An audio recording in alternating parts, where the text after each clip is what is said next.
But let's start at the beginning, Debbie. How did you first learn about the Camino de Santiago? I have no idea. So many people have asked me that, and I cannot pinpoint when. I hadn't seen The Way with Martin Sheen, but I saw that after, and I must have read about it or had it some reference that I can't even pinpoint. But when I heard about it, I was like, okay, I have to do that. And so I ruminated about it for maybe a couple years before I finally said, let's do this. So And what was that moment? Like, what made you go from ruminating to like, this is it, I'm gonna do this?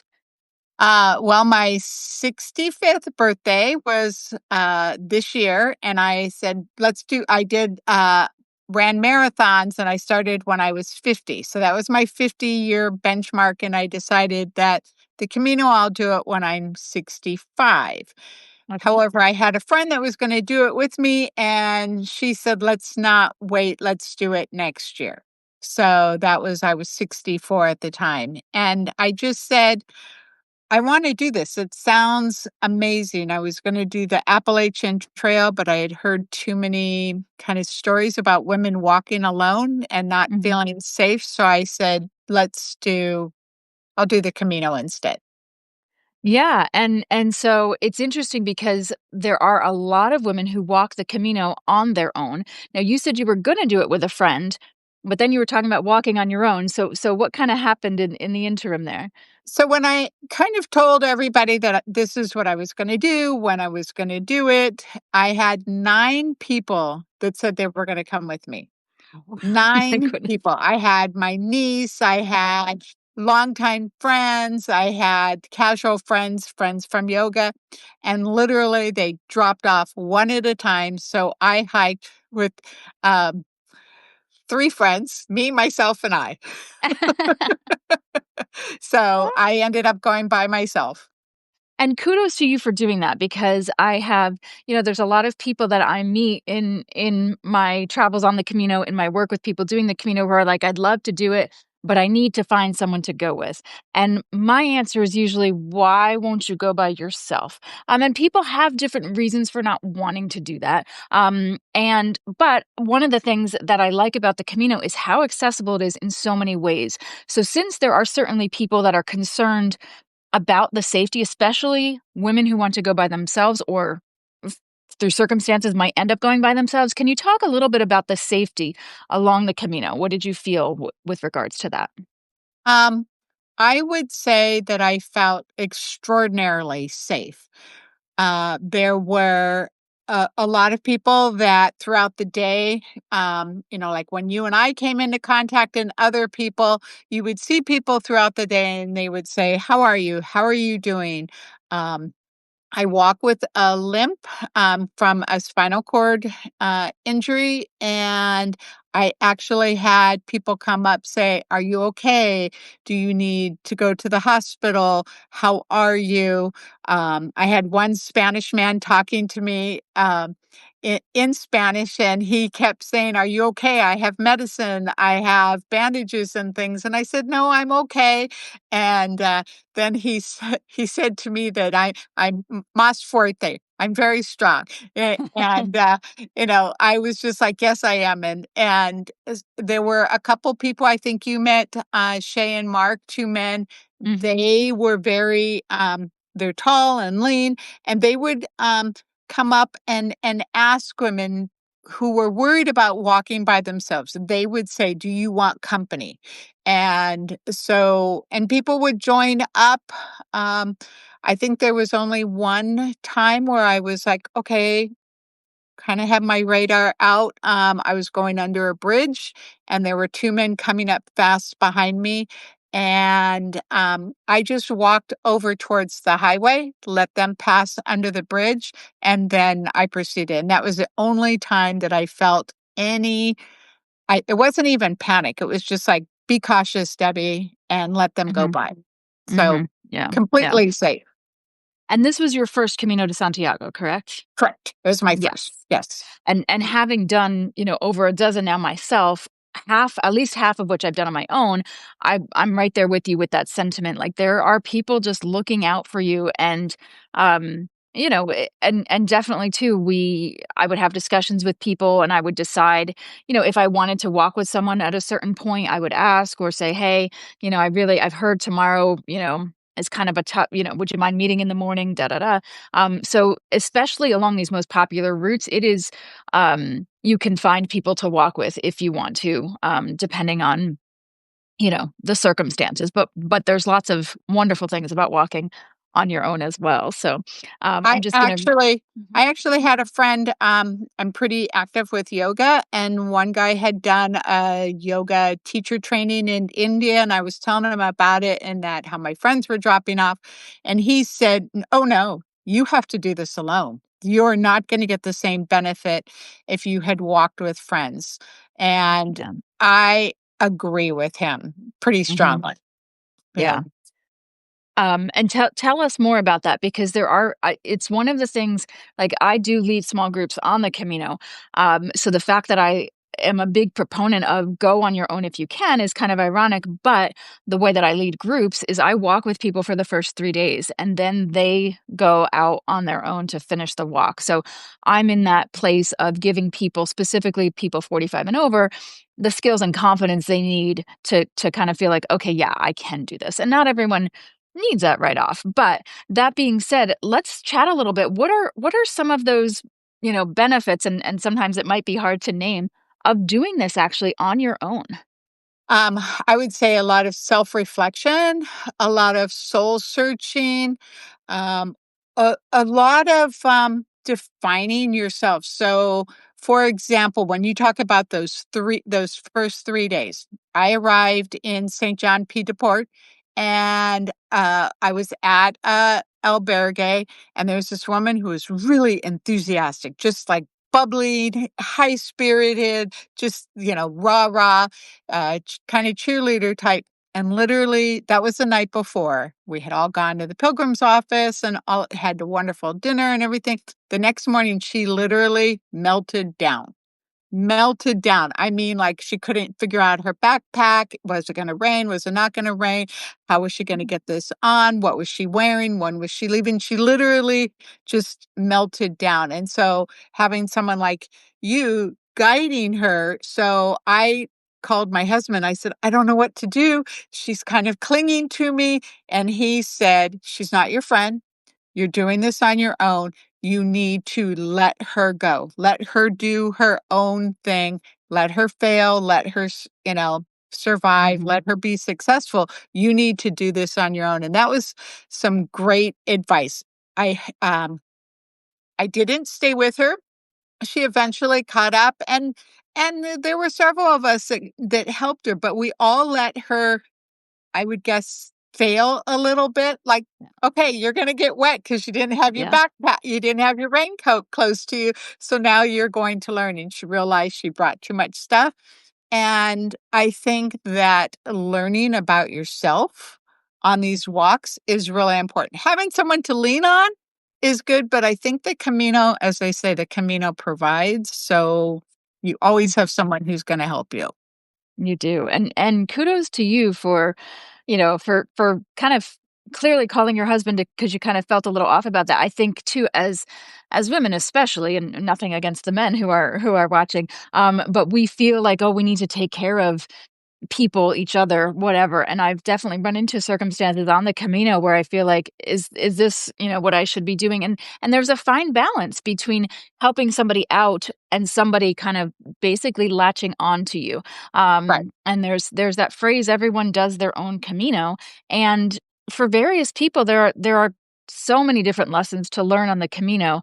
And not to say I wanna be this person from on high saying, "That's your lesson to learn." But the people, I mean, we all realize it. I realize it, almost pretty much every Camino, there's something that I'm like, "Oh, that's why this is happening to me right now, Right. because I need to learn whatever." But the other thing that I thought was really interesting about that story, Debbie, is that there are a lot of people who do a ton of planning to get to the Camino and haven't really, and and through no fault of their own necessarily, because I think a lot of the resources out there talk about, what to pack and where to stay and, training but the reality of being there and what you are about to do and figuring out day to day, like, where do I put all my stuff? How do I access, the things that I have in my backpack or day pack? And what about the things that I forgot to bring, today, for people that send their luggage and they're like, I remember doing that at one point and I was like, it wasn't supposed to rain, but it did. And, Yes, and so exactly. there's all these things that are, so yeah, it's just there are definitely lessons for everyone to learn, and I just wanna, also welcome those people that are watching us live. I see William wrote in that he's in England, and he's planning to walk, the Camino in May of next year in 2026, and he's gonna be 61 years old, and that is awesome. And William, depending on where you're flying into, the airport in Santiago, I know next year is gonna be closed for about a month from the end of April to sometime in the end of May, so just keep an eye out for that.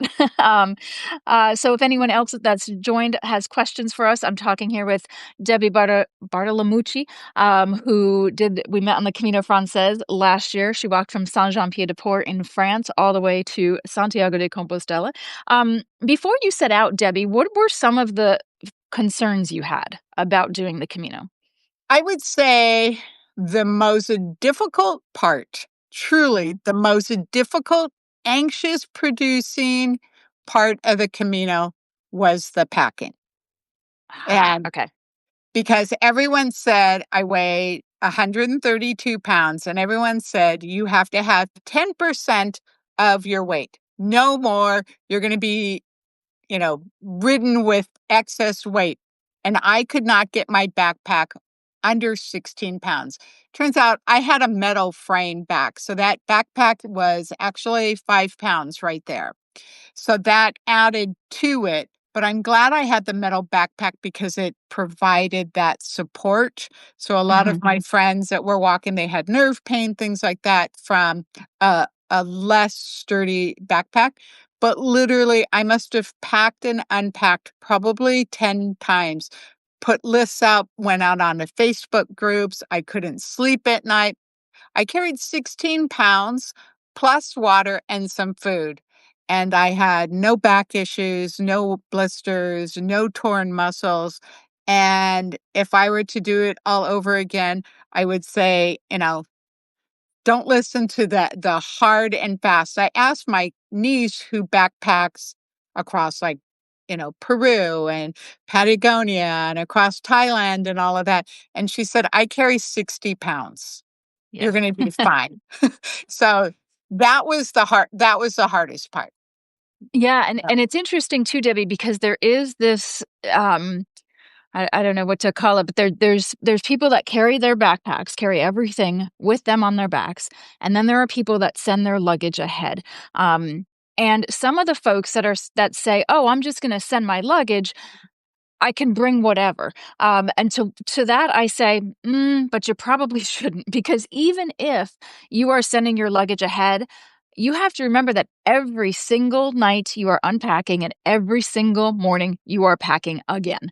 Right. And so I don't care whether you're carrying it on your back or not. The more simpler you can make the process of all this other stuff around the Camino, I just feel like the better off you will be, however you're getting your luggage, your pack from one place to another.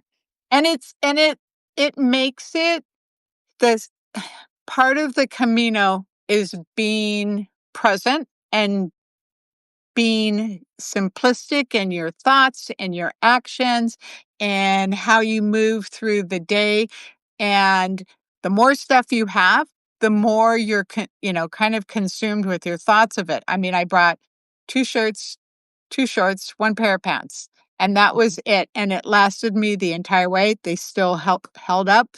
And I'm glad I did not bring more.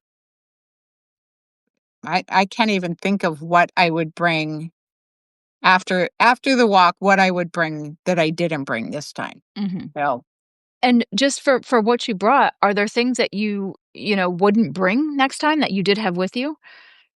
yes, I had, but it was literally a little Ziploc bag. Um, it was a cable for a lock. Mhm. I had heard of people having their backpacks stolen, like in the cafes and things like that. And, Mm. here was a little lock. I didn't use a flashlight at all or a headlamp. Um, and, I had, like, a lot of, like, laundry soap and safety pins and clothesline because people were like, "Oh, well, you're gonna have to be washing your hands in the sink." What I did was when each time I booked, and I didn't book ahead, each time I booked, like, 2 days ahead, I would look and I'd say, "Well, I need to do laundry. Do they have a laundry facility?" So Mhm. that eliminated that need to carry all of that. Mhm. And I And would say yeah, go ahead. I was gonna I did not wanna spend time scrubbing my laundry in a sink. And again, another wonderful thing about the Camino, there's so many ways to do it. And so, yeah, you can, be there some nights washing something in the sink because there isn't whatever, some sort of laundry service available necessarily. But a lot of places just ask, especially if you're staying in the hostel, yes, it's all, doing it by hand. But if you're staying in a place with private rooms, they may have a laundry service, and this is not like the US where they advertise everything. I mean, I can't tell you the number of places I walk into in Spain for food, and you wouldn't even know that they serve food. I mean, you're Right, like, right, looks just like a bar, but then they have a actual tons of food, but you wouldn't know because there's no menu out, there's nothing advertising anything, and it's the same in some of these accommodations. You would not know that they have a laundry service, but if you ask, they'll say, "Yeah, for this much, we'll do your laundry for you." And you go up, you take your shower, you bring them all your dirty laundry, and by the evening, there it is, sitting all nicely wrapped outside your door. Yeah, and if you're staying in a hostel in a room with 20 people, no, that service is not available. But yeah, and then there are also laundromats in the bigger cities, but for most we want to enjoy the Camino, so I don't necessarily want to sit in a laundromat. So yeah, and um I mean, I there wasn't, I found that it was either do your own, and mhm, they provided the laundry detergent, yes. and or they would do it primarily because I think they didn't want people breaking their machines and not figuring it out. But either way, it was like €5 maybe at the Mhm. most. Sometimes it was €3, and I'm like, "That's a steal," and I would wash my clothes, like, every 3 or 4 days. Mhm, depending on Yeah. what you had, and yeah. Right, right, And I think too, the other thing is that, um, sometimes I do Caminos on my own, sometimes I'm doing them with other friends or family or groups, and one of the things with the laundry too is sometimes they'll just give you a plastic bowl or whatever, and they're like, "Just right, put it on here," and they don't care, like, you can say to, whoever's next to you, throw yours in," because right. normally you have so little with you, it's hardly anything that you need to wash. But yeah, I'm just wanting to acknowledge those of you that have joined us so far. So hello to William and Maria, Ruth and Colette. And then William did say that he's walking from Reading in the middle of England southeast, and that's a 5-day warm up. Very cool. And then he's taking a ferry to Spain, and then trains and buses to the start of his Camino. And this is interesting because this is the second time I walked with someone in my group last October who did some of that walk from Reading. So for those of you that don't know, as I said earlier, the Camino is this network of trails, and there were people that would walk out their doors wherever, whether that's in England to get to a port in order to take a boat to get to somewhere along the coast of Spain, or you walk out your door in Germany or Italy or France or whatever. So that is one thing that I do tell people about the Camino is um, don't take lightly planning how you're going to get to your starting point.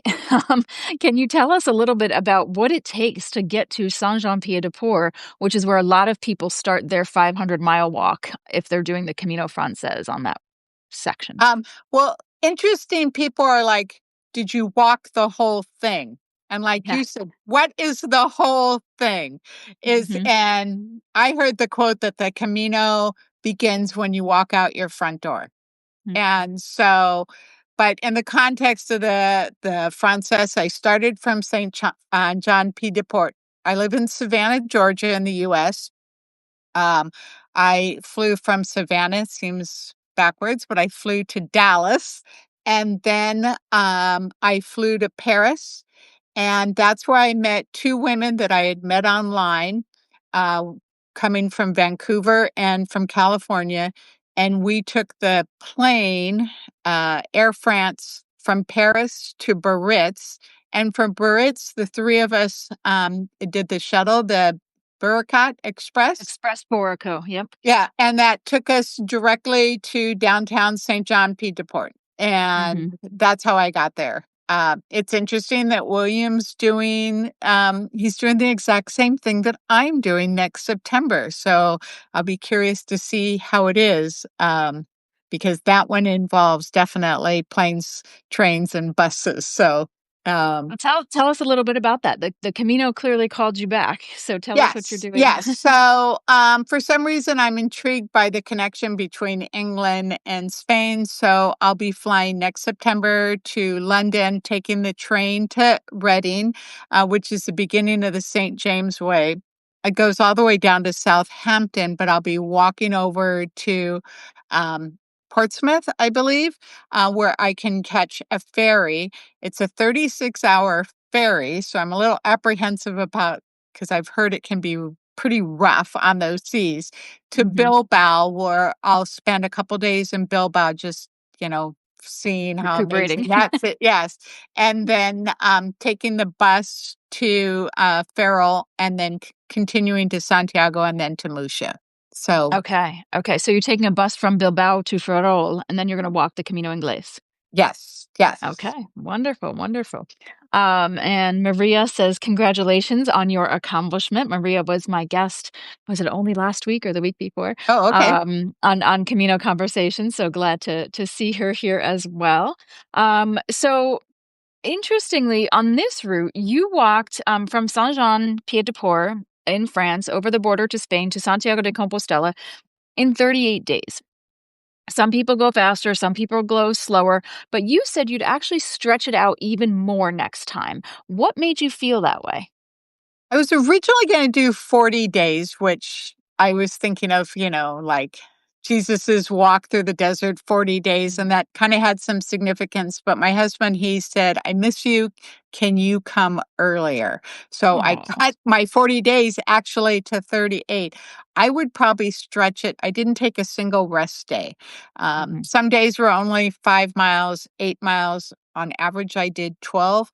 But sometimes I felt like I was racing, that mhm, I had booked the night before a place to stay, I needed to get there, and I really think a lot of times when you're on the Camino, um, a breeze goes by or you're watching the wheat fields, moving back and forth, or you're looking at all the poppies, and I should have just stopped. I should have mm, just sat down and taken it in and done some self-reflection, whereas I was like, "Just keep walking, just keep walking." So, I think to take just a little bit more time.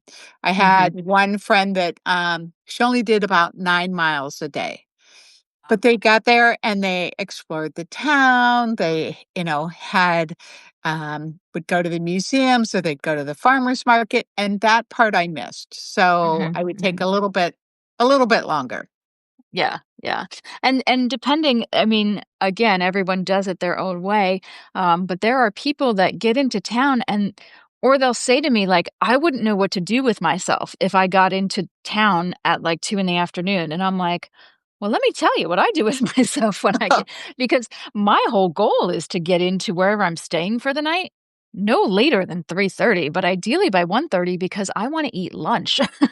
Yes, Spanish lunch is the big meal of the day, and, they don't eat dinner till 8 o'clock at night. You might be able to get a pilgrim menu at 7 o'clock at night, but what I don't see advertised as much or on these Camino groups and stuff is the big meal of the day is lunch.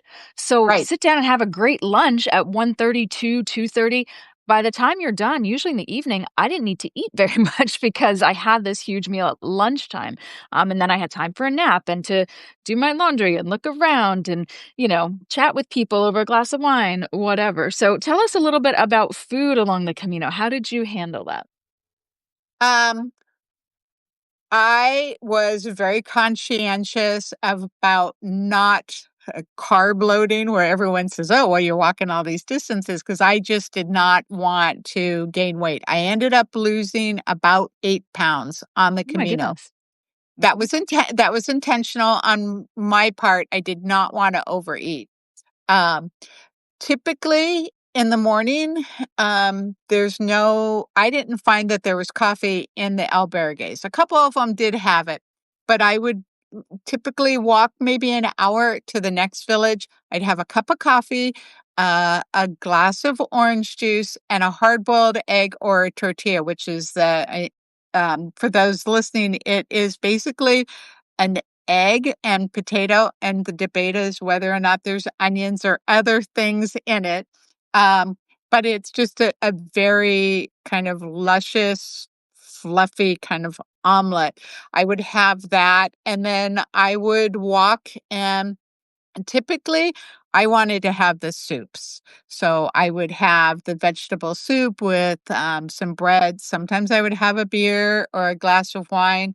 Um, I did a lot of the pilgrim meals at the albergue. So for anybody who's vegetarian, I'm not, but there were a lot of vegetarian places where the food was just, I remember one was a garbanzo bean or chickpea stew. It was amazing, and it was just really good. I liked the fact that as you moved through the country, like the Basque area, it had very unique different foods, Mhm. different puddings or custards. And as you moved across, once you got to Galicia, there was a lot of octopus, which I do love, and the wine changed. So I ate what I wanted and just tried to get more vegetables and Mhm. lots of meat. So, Gotcha. And I should say, for those of you that don't know, an albergue that's the word for hostel. In Spain, it is not the only type of accommodation. There's tons of types of accommodations. And the vegetarian options are good to hear, Debbie, because I did my first Camino back in 2012. I was vegetarian. And it was not easy. no, But what I've seen as I've continued to do Caminos and continued to do some of the same routes is that the Camino Francés especially has exploded with vegetarian, gluten-free, vegan kinds of options. It's not like every single place, but I always tell people if you have a very specific diet, I would recommend the Camino Francés is gonna give you the most options. Um, my so would you agree with that statement? yeah, I mean, if you're expecting like a traditional American meal, you're not going to get that. And what I did was look up what is the traditional food in each area. And then I would make a point of eating that. I would say I was not a fan. I think it was like in Rabanel where they have that mixed grill where it's with the soup. Yes. They serve that like all these like weird cuts of meat, and then they served the bowl of soup afterwards because they made it for the army and they found that the men needed the protein rather than the soup. I didn't care for that, but I tried it and I can say I didn't care for it.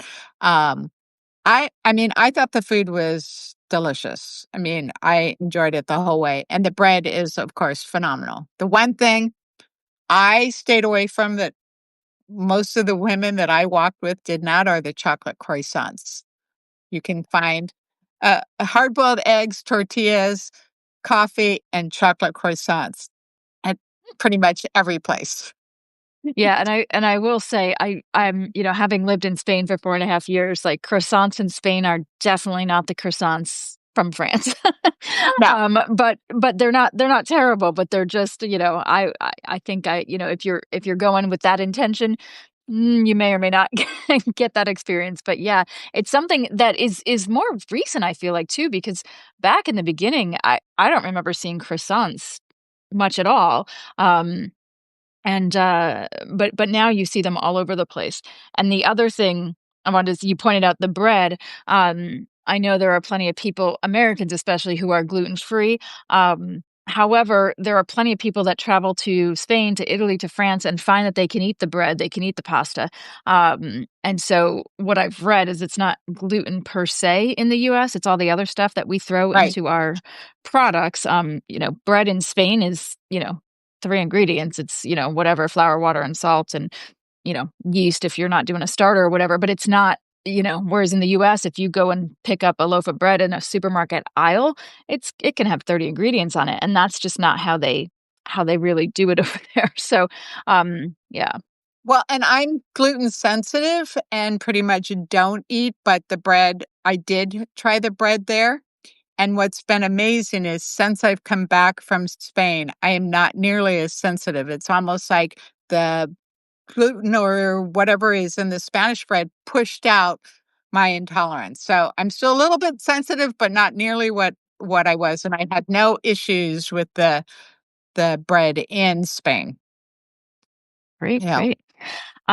So another question for you.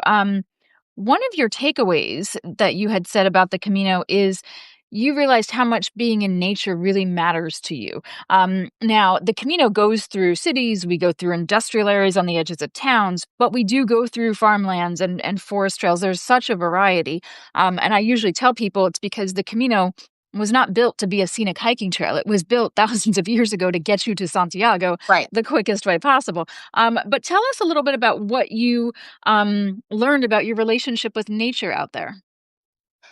Um, I heard on one podcast to turn around while Yes. you're walking, to turn around because we're literally going from east to west.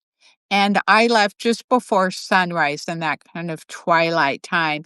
And I would spin around. I looked like probably a whirling dervish going down the pathway because I would continually turn around to take pictures of the sunrise and hearing the bullfrogs, croaking, and then hearing the birds waking up. And like I mentioned, the wheat fields, and I was there in May, and the poppies are just spectacular. And I'm really drawn to the rivers. And so for a lot of the walk, you are walking right alongside a river. And I would just stop, breathe in, listen to the sounds and everything. And that really kind of gave me a sense of peace, a calmness. And made my walk just, when we were walking through the industrial areas where I was like, whoa, it made me embrace that part of it. Hmm. Hmm. Wonderful, and thank you for that, piece of advice about turning around. I've done that myself a lot, like, I mean, it's amazing, especially if you're leaving at that twilight time when the sun is starting to come up. That's all behind you, if you're walking the Camino Francés, or any route that's heading, westward to Santiago, and it is just incredible to look back there. I mean, some of my best shots are actually looking back, on from where I've come. And then too, it also gives me the sense of accomplishment because sometimes you can see the little town that you started in and it seems like it's forever away and you're Yes. just, wow, I just did all that, So Yeah. that's a great piece of wisdom there. Right. So you said that you'd like to be in Spain at least once a year, and you're heading back to do another Camino. What is it about Spain and or about the Camino that keeps calling you back? Um, I would say being present because I have a group of Camino friends that I met, and we talk about this all the time. Is that when you get back to the U.S., you have work or you have family or you have a house to maintain and clean, you have errands to run, grocery shopping, the day to day, what I call the doldrums, like folding laundry and loading the dishwasher and stuff like that. And when I'm in Spain, that just all kind of subsides. And it is such a relaxed culture. They they're embracing family. They're embracing being outside. I love the 5 o'clock walks that people take. They finish work and before they have dinner, they meet with their girlfriends, and so you can see the women walking hand in hand. Everyone is outside. I mean, I've heard all the noise about their anti-tourists, but I have not found that at all. So Mhm. I just find the culture to just be very calm and appreciative and relaxing. Yeah. It is, and having lived there for 4.5 years and just, come back recently, it is, and when I say to people, I'm sure, like, perhaps in Madrid, if I was living there, it'd be different, but, and the tourists go home movement, I tell people, yeah, that's in the big tourist areas where everybody just seems to go to the same places, but Spain has so much to see. There are so many Camino routes. And I never ran into that. In fact, most of the time people were curious, like, you're American? How did you get here? And not necessarily on some of the lesser known Camino routes, yes. On the main Camino routes, they're used to seeing people from all over the world. But even just in my travels, when my husband and I would often our travels because we lived in northern Spain for the last couple of years, we were visiting Camino towns, but as, vacation. And so, yeah, so that sentiment is definitely there for the places that are overrun. But I'm with you. I did not have that experience in a lot of these places that are just much calmer and a different, they're not there are definitely people in on the Camino Francés in some of those busier Camino towns that are sick of pilgrims, but more so because of the inappropriate behavior that some pilgrims take on, for example, wine in Spain is cheap, but you don't see drunk Spaniards.